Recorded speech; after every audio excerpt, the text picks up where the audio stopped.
Hey 211, my name is Beth Ann Doozer and I did problem 4142. This is the original problem, asking to replace the distributed loading by an equivalent resultant force and specify its location on the beam measured from the pin at A. Here is my modified problem. Basically just changed the dimensions, the height and length of the entire thing. So in order to find the resultant force, the first thing I would do is to separate it into two separate parts, where there's the triangle and then the rectangle.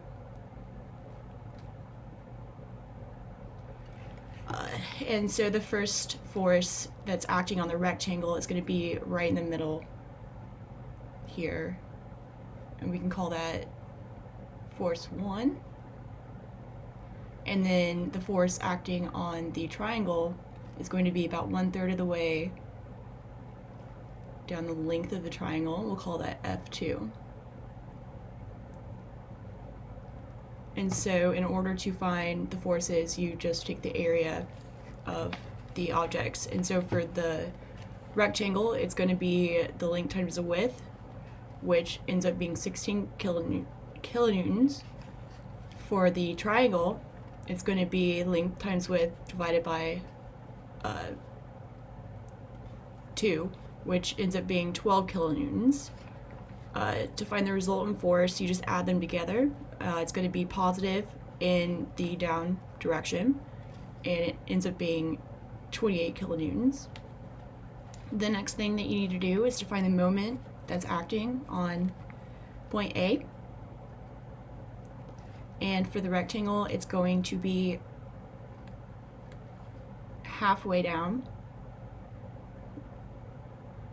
obviously, which is 4 meters. And then for the triangle, it's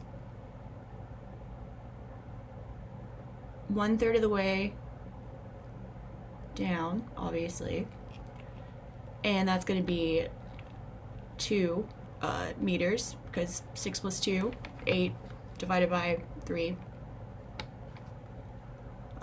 So to find the moment, or the formula for moment is R times F, where R is the distance from the applied force and F is the applied force. And here there's two different forces, obviously. So the end result is 88 kilonewtons per meter for the moment.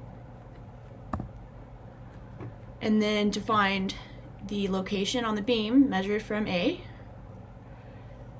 the formula is the moment equals the resultant force times the distance. And so since we don't know the distance, we plug in 88 kilonewtons per meter, which is the moment at A.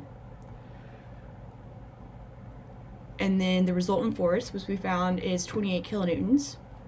And that ends up being a distance of 3.14 meters, and that's where the location of the equivalent resultant force is. Thank you very much.